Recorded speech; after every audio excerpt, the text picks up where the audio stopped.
चंद्रहांस का प्रसंग। गुरु रामदास जी ने गुरु ग्रंथ साहिब में इस प्रसंग का जिक्र किया है। गुरु ग्रंथ साहिब में लिखा है, सब है भ्रम, भ्रम है पसरिया, मन बीजिया खावारे। ज्यों जन चंद्रहांस, दुखिया धृष्ट बुद्धि, अपना घर लूकी जारे। अर्थात सारे भ्रम ही है, भ्रम ही सारे व्यापक है। अर्थात परमात्मा सारी तरफ व्यापक है। मनुष्य अपना बीजा हुआ यानी अपना बोया हुआ खुद ही खाता है। जिस प्रकार चंद्रहांस ने दुख पाए और धृष्ट बुद्धि ने चंद्रहांस को दुख देने के चक्कर में अपना घर ही ईर्ष्या की आग में जला लिया। चंद्रहांस केरल के राजा मेधवी का इकलौता लड़का था।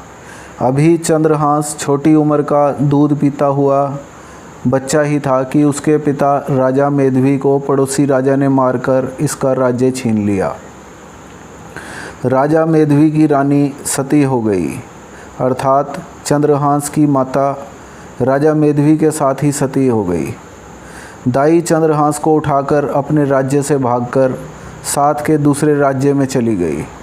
इस राज्य में वह एक गरीब बालक की तरह अपनी दाई माँ के पास रहने लगा। थोड़ा बड़ा होकर चंद्रहांस एक साधु मंडली में शामिल हो गया।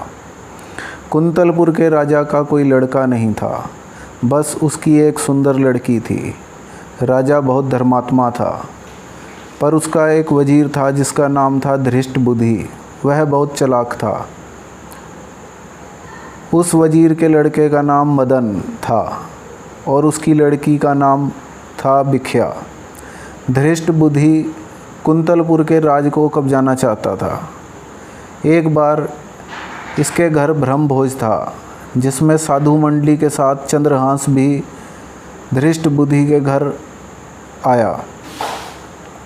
चंद्रहांस को देखकर वजीर धृष्ट बुद्धि ने संतों से पूछा, यह बालक कौन है? यह सुनकर संत हंस पड़े और कहने लगे, यह तुम्हारे राज्य का जवाई बनेगा, अर्थात राजा की लड़की का पति, और तुम्हारे राज्य का राज संभालेगा। संतों की बात सुनकर धृष्ट बुद्धि चिंता में आ गया और चंद्रहांस को मारने की तरकीबें सोचने लगा। धृष्ट बुद्धि ने चंद्रहांस को मारने के लिए धन का लालच देकर जल्लादों को भेजा।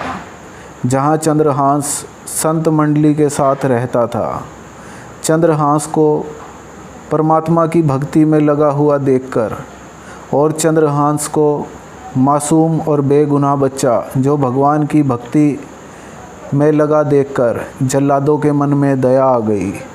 उन्होंने चंद्रहांस को मारा नहीं। जल्लादों ने चंद्रहांस की बढ़ी हुई छठी उंगली काटकर ले जाकर धृष्ट बुद्धि को दिखा दी और उससे झूठ बोल दिया कि हमने चंद्रहांस को मार दिया है। दूसरे दिन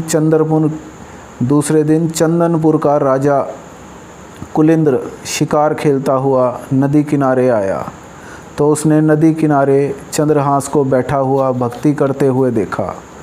उसे चंद्रहांस बहुत अच्छा लगा। राजा चंद्रहांस को बहुत प्यार के साथ अपने साथ ले गया। अगले दिन उस राजा ने ऐलान करवाया कि मैंने चंद्रहांस को अपना लड़का बना लिया है। अब से यह मेरे राज्य चंदनपुर का राज संभालेगा। क्योंकि इस राजा की कोई संतान नहीं थी, चंदनपुर राज्य कुंतलपुर के अधीन आता था। जब कुंतलपुर के वजीर धृष्ट बुद्धि को इस बात का पता लगा तो वह चंद्रहांस को देखने गया और चंद्रहांस को जिंदा देखकर बहुत दुखी हुआ और उसे फिर से मारने का तरीका सोचने लगा। उसने चंदनपुर के राजा से कहा कि वह चंद्रहांस को कुंतलपुर के राजा से मिलने के लिए कुछ दिन के लिए भेज दे। धृष्ट बुद्धि ने चंद्रहांस को एक बंद चिट्ठी लिख कर दी, जो धृष्ट बुद्धि ने अपने पुत्र मदन के नाम लिख कर दी। धृष्ट बुद्धि ने पत्र में लिखा कि मेरे आने से पहले जल्दी से जल्दी इस लड़के को बिख दे दो। बिख का अर्थ होता है जहर। धृष्ट बुद्धि ने चिट्ठी में लिखा कि इसे मेरे आने से पहले जल्दी से जल्दी बिख दे दो। चंद्रहास उस बंद चिट्ठी को लेकर चल पड़ा। जब वह कुंतलपुर के शाही बाग में पहुंचा और एक पेड़ के नीचे आराम करने लगा तो चंद्रहास को नींद आ गई और चिट्ठी उसकी जेब से नीचे गिर गई। तभी उस बाग में राजा की लड़की और वजीर धृष्टबुद्धि की लड़की और उसकी कुछ सहेलियां आ गई। धृष्टबुद्धि की लड़की ने वह चिट्ठी देखी और खोलकर उसको पढ़ा।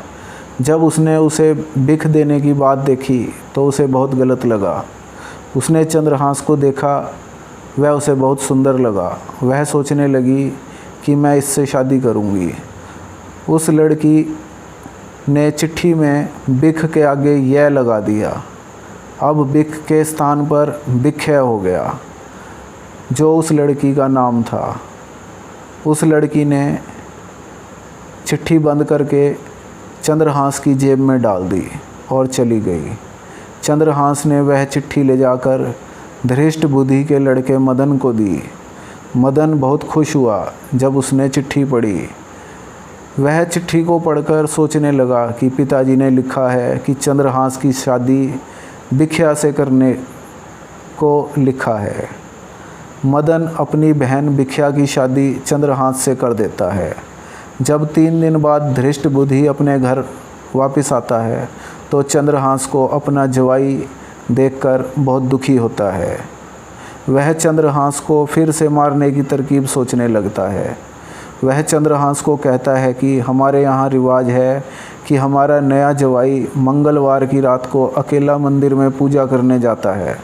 धृष्टबुद्धि जल्लादों को पैसे देकर कहता है कि जो भी आदमी मंदिर में रात को अकेला पूजा करने आए तुम उसे मार देना। चंद्रहास पूजा की सामग्री लेकर रात में मंदिर के लिए जाता है। रास्ते में उसे धृष्टबुद्धि का लड़का मदन मिल जाता है। मदन कहता है चंद्रहास को कि राजा ने अभी चंद्रहास को बुलाया है, पूजा मैं कर लूँगा, अर्थात पूजा मदन कर लेगा। चंद्रहास तो राजा से मिलने चला जाता है और मदन मंदिर में चला जाता है।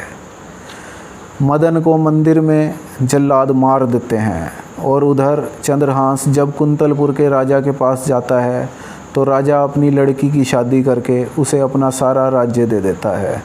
धृष्टबुद्धि को जब पता चलता है कि चंद्रहास को सारा राज मिल गया और धृष्टबुद्धि का लड़का मदन मारा गया तो धृष्टबुद्धि बहुत पछताता है और बहुत दुखी होता है।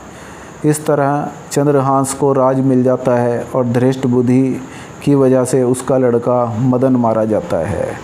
इस तरह धृष्टबुद्धि ने अपने घर में खुद ही आग लगा ली।